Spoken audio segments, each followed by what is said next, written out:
अखंड महाराष्ट्रामध्ये साजरा होत असणारा हा शारदीय नवरात्रोत्सव, या नवरात्रोत्सवाची आजची ही 7वी माळ आणि या 7व्या माळेला मंडळाच्या कार्यकर्त्यांना महिलांची नस सापडली आहे। गेल्या वर्षी जो कार्यक्रम झाला त्यावेळेचा जो उत्स्फूर्त प्रतिसाद त्यांनी बघितला आणि यावर्षी मंडळाने ठरवलं की महिला कायम चूल आणि मूल याच्यामध्येच अडकून पडलेल्या आहेत। शेती पलीकडे जाऊन गावाच्या बाहेर जाऊन त्यांना जग बघता येत नाही, पण त्यांनाही त्यांचं जीवन आनंदाने उपभोगण्याचा खरोखर हक्क आहे आणि तो हक्क त्यांना मिळावा आणि त्या हक्काला न्याय देण्यासाठी त्यांनी हा खेळ रंगला पैठणीचा कार्यक्रम या ठिकाणी आयोजित केला। असेच कार्यक्रम उत्तरोत्तर या मंडळाने आयोजित करावेत ही सद्बुद्धी मातेने त्यांना द्यावी अशी मी मातेच्या चरणी प्रार्थना करते।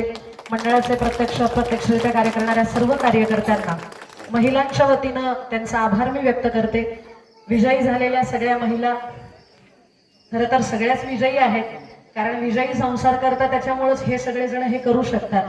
तुम्ही नसाल तर हे काहीच करू शकणार नाही। मी कायम सांगते, घरातली एक स्त्री जे काही करू शकते ते कोणीच काही करू शकत नाही। 2 मिनिटं वाढले चालतील ना?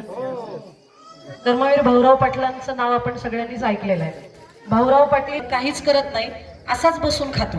हे ज्या वेळेला उत्तर कर्मवीर भाऊराव पाटलांच्या पत्नीने ऐकलं त्यावेळेला ती भाऊराव पाटलांच्या ताटामध्ये चपाती वाढत होती आणि तिच्या डोळ्यातलं पाणी त्यांच्या ताटामध्ये पडलं आणि ते ताटात पडलेलं पाणी इथून पुढे माझ्या बायकोच्या डोळ्यामध्ये येऊ द्यायचं नाही हा त्यांनी निश्चय केला आणि रयत शिक्षण संस्थेचे ते संस्थापक झाले। आणि उभ्या महाराष्ट्राला रयत शिक्षण संस्था जर मिळाली असेल तर ती भाऊराव पाटलांमुळे मिळाली, पण त्याची सुरुवात मात्र त्यांच्या पत्नीच्या एका अश्रूने झाली होती।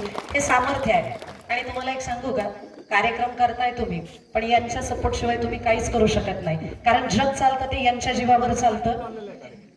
बऱ्यापैकी या जगामध्ये 3 माणसं फार उड्या मारतात, एक बौद्धिक क्षमता असणारे, एक आर्थिक क्षमता असणारे आणि एक ताकदाची क्षमता असणारे, सामर्थ्यवान असणारे, पण त्यांना माहित नाही या तिन्हीची उपास्य आणि आराध्य दैवता ही देवी आहे।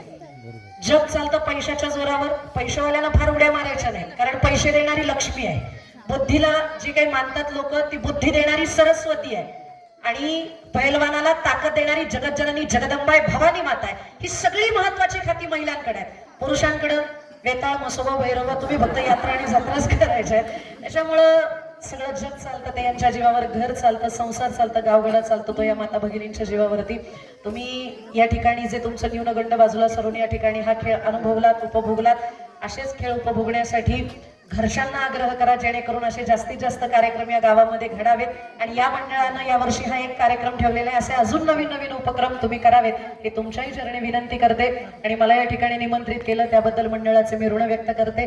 रामकृष्ण हरी, रामकृष्ण। धन्यवाद।